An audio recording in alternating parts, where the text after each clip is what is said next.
What's up, guys? Welcome back to Cool Fred's Garage. So today, I'm gonna continue on with working on the 1978 Malibu Classic.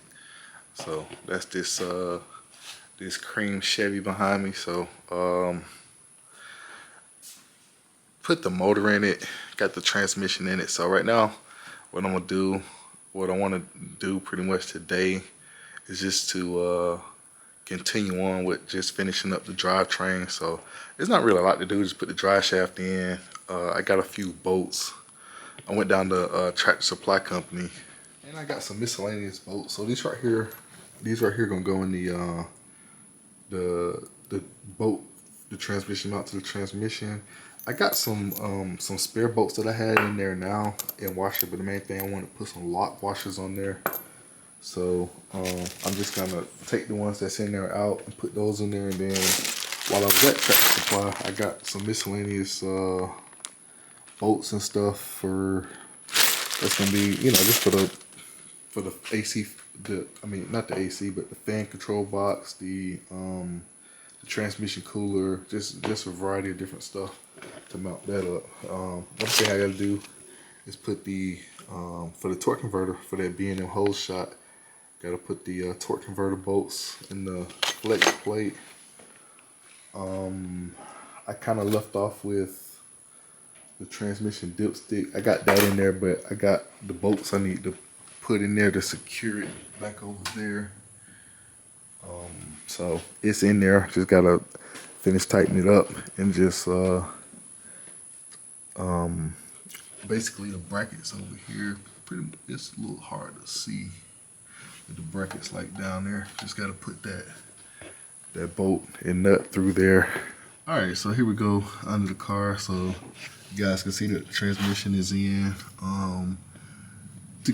These right here are the bolts that I want to get the lock washers on. So I'm probably gonna just temporarily slide this cross member back, loosen it up out of the car for a little bit before I finally install it.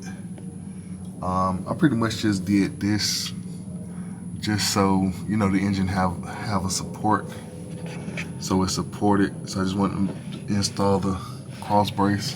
So this bolt and stuff is good, but just in case sometimes from vibrations and stuff like that, I'd rather have some type of lock washer on there. So I want to put lock washers on there, and then I need a washer for there, so I could probably use one of those washers, or I got some extra washers to put one on that chrome bolt there for the transmission mount. And then I just got a few miscellaneous things like hook up the linkage for the shifter, get the transmission lines in, the speedometer cable, and then I could put the drive shaft in, and then this brace, and then pretty much the drivetrain will be complete, and the focus can go to the accessories and the heater hoses and things like that. So I'm just gonna finish out the drivetrain this morning, and then go from there. So I'm gonna go ahead and get some of this stuff knocked out, and then I'll fire the camera up and give like a update on what I got. All right, so here we go. This right here is the update. So the trans is in the car. All the miscellaneous stuff that I wanted to do, like I got the new bolts on the trans mount with the lock washers on this side and the other side. So everything's secure there. The drive shaft's in, the speedometer cable's in. See, the drive shaft's back there. So everything's looking good. Got the speedometer cable is in. I'm not sure if I already mentioned that, but speedometer cable's in. The linkage, the shift linkage is in. There are a couple more things I gotta do. You see the trans lines are still hanging. Gotta get those connected, and gotta get the torque converter bolts in. So I was gonna put the torque converter bolts in. I could put that one in, but I gotta snag the balancer bolt, the crank bolt, out of the other engine, and kind of I'm not sure if the belt drive kit has one in there, so a lot of times you got to use the original bolt anyway. You just with the updated pulley, so or with the whatever the pulley is for the serpentine belt kit, because we are going to be installing one of those on here. But so I got to temporarily get that bolt. I'm gonna have to put a couple washers or spacers on it if it's too long, but I need that to be able to turn the crank so I can get all the torque converter bolts in. And then last but not least, over there on the other side is the kickdown cable. All right, so you guys see the engine. There's actually a lot of space in here up under the hood here, but things are gonna probably get a little tight when we get the belt drive kit on, and once we start getting the radiator and all that stuff in there. So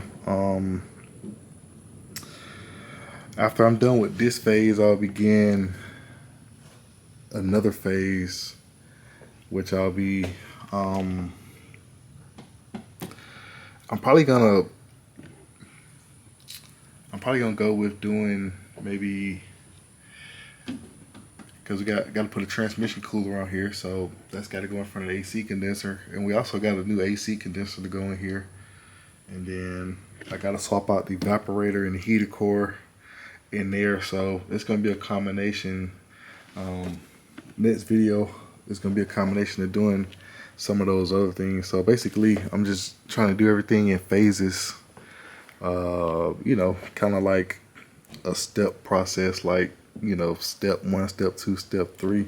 I talked about some of that stuff in one of the first videos on this build, but that'll be some of the next things. I'll just think about what's best, and then do that. Try to do everything in steps or groups, that way I don't miss anything. So we'll get the headers on, got a new fuel pump, the carburetor and all that stuff, so all that stuff will get plumbed up pretty much at the same time. Once I'm gonna test fit the header.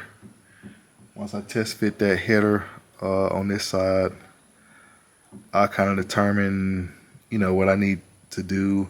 I mean, it should have clearance for the starter and all that stuff, because they did start it up on the dyno. So once I figure out that stuff, but yeah, I kind of test fit this header in there. Basically just put it on with a couple bolts and then see where it's at, if I need to adjust or move like anything. So I know some of these starters can kind of rotate back and forth. That's one of those high torque mini starters. So, but let me see up under here what I got going on. So that kickdown cable, the passenger cable is going to go there, and then I got a vacuum line for this modulator, so those be going in, and then got the transmission dip stick in. I do gotta tighten that bolt up there and get all of that secure, get it finally secured. But pretty much everything is kind of moving along. Not really a whole lot of stuff up under here to do, except for basically get that crank bolt, so I can turn the crank, get those stall converter bolts in there. So once I do that, we'll pretty much be done with this phase and getting ready to start another phase or another step in the build process. Alright, so I'm back on the 78 Malibu Classic. I did get the bracket and stuff secure for the transmission dipstick. So that's I'm gonna move this up. I'll try to. But that's a dipstick there, and that's just kind of where the bracket it kind of goes up there, and then you got a piece, that little it's kind of like a Z-shaped bracket that attaches to the transmission. Then you put your nut and bolt and lock washer through there. So that's it right there. So basically you can pull it up. put it back in, and then this is kind of even with the hood, but you can also, I think that kind of locks the O-ring in place. So it's a similar style one that I got on one of my cars that's in this one. So I guess I'm not sure if this is just for hood clearance or if it's just a kind of locking in place. So basically, yeah, it kind of locks it in place and keeps it from coming out. So you can just flip that down. So that's installed. I got to get the torque converter bolts in there and get those torqued down, and then I'm gonna work on the kick down cable. Get the kick down cable in there, and then I got a vacuum line that I got to run up this way too. All right, so next up, here's our passing gear cable, or what's referred to as the kick down cable. So this is for a TH350. It's universal, so it's gonna work with the carburetor bracket system and all that stuff. So basically, I'm gonna get it in the transmission. So for anybody who's interested, that's the part number right there. So Summit brand SUM-2003-2B. So that's that. So I'm sure if I needed to cut this, I probably can, but I'm gonna try to put it on without cutting it and still try to route it where it's pretty nice and got good space. All right, so while inspecting this cable, it's pretty much got a nice aluminum end on this side right here, and it's got the little the end on it that goes down over the little hook inside the transmission. And then also on the other end, you got a universal end for the throttle body, and then you got it kind of like a GM style slide on in here for the once this gets mounted to the carburetor. And it looks like it's got pretty good adjustability. Like you got a set screw in there, and then a lot of adjustable in your bracket. So it looks like you can either use this bracket here, you can mount that to something, or you can put this into a universal bracket. So it's got plenty of universal mounting. So it's very looks like it's very versatile. So but this right here, I gotta disassemble it a little bit to get this. So basically I gotta pull this out so I can get this area here on, because that's pretty much what's gonna mount it inside the and I guess that bolt there is gonna go to mount it to the transmission. And then this O-ring, of course, goes right there so it doesn't leak. So go ahead and get going on that and get this installed in the transmission. And then later on I can kind of figure out what I'm gonna do up under here. So I'm just gonna go ahead and get it pre-installed and kind of figure out a way to route it. Kind of route it out of the way. It's a little gap between the dipstick. A little tricky to see, but it's a little gap between that dipstick down there. So I'll probably let it come up through there, and then it'll just be out here somewhere, and I can figure out the rest later.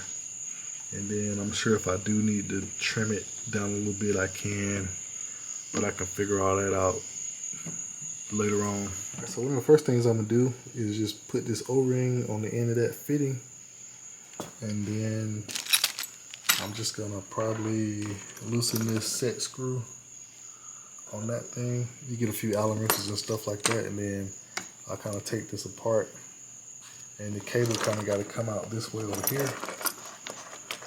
The cable comes out like that, and then I can get this little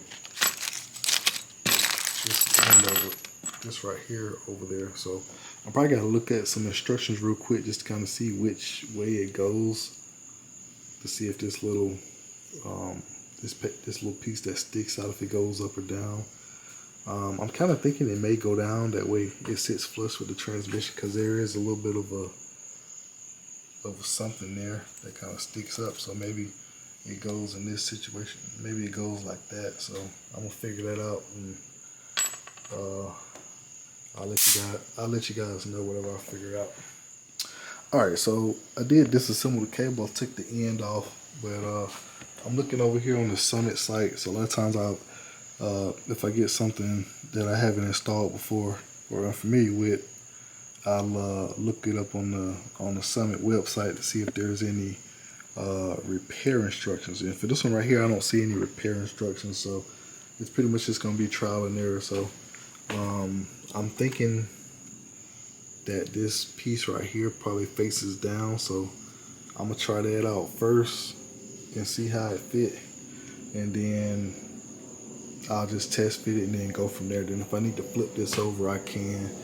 But what I'm probably gonna end up doing, like these pieces here, I'm just gonna put these in the bag, and when I'm ready for them, like when I get the carburetor and the bracket and all that stuff installed, I'll come back and grab them. So I'll pretty much just initially get it installed, and then I can see how long it is and stuff like that. I'll just get it in the general area. Then if I need to make any modifications to it, or if I need to cut this, I can kind of tape it off and figure out where I want to cut it, and then I can take this cable back out and adjust it later on. But just for right now, I'm just gonna go ahead and get it test fitted, or kind of like almost install it, like it'll be in the transmission. That way it's sealed up down there, and then I can get my lines hooked up and a few miscellaneous things. And then when I get the carburetor hooked up, or getting ready to install, and I get that bracket on there, which I'm gonna show you guys later, probably when I get to working with the carburetor and getting all that stuff set up. Then I'll figure out what I need to do. So that's pretty much gonna be the game plan for that. All right, so for right now, you can see this is the way I decided to install it, and I think it should work out fine, because you got this little thickness of this space here. So I figure as you tighten it down for it to sit even, I think that's why they kind of put that little ledge there. But if not, I can always flip it over and go from there. So that's pretty much what I'm gonna do. All right, ladies and gentlemen, so the drivetrain is in the car. Got the engine in here, transmission's hooked up, connected, got the got the shifter linkage and all that stuff hooked up, drive shafts in, all of that stuff. So everything's looking pretty good. I kind of connected the transmission lines over there temporarily. I'll go over there to that side in a little bit so you guys can see, but everything's in here. So I just got that transmission jack just hanging out there until I can put it in my storage area. But torque converter, got the torque converter bolts in. I got those tightened down to 35 foot-pounds. All right, so I'm on the other side of the car. So I got the vacuum modulator for the CH350 hooked up. Got the transmission lines kind of temporarily connected.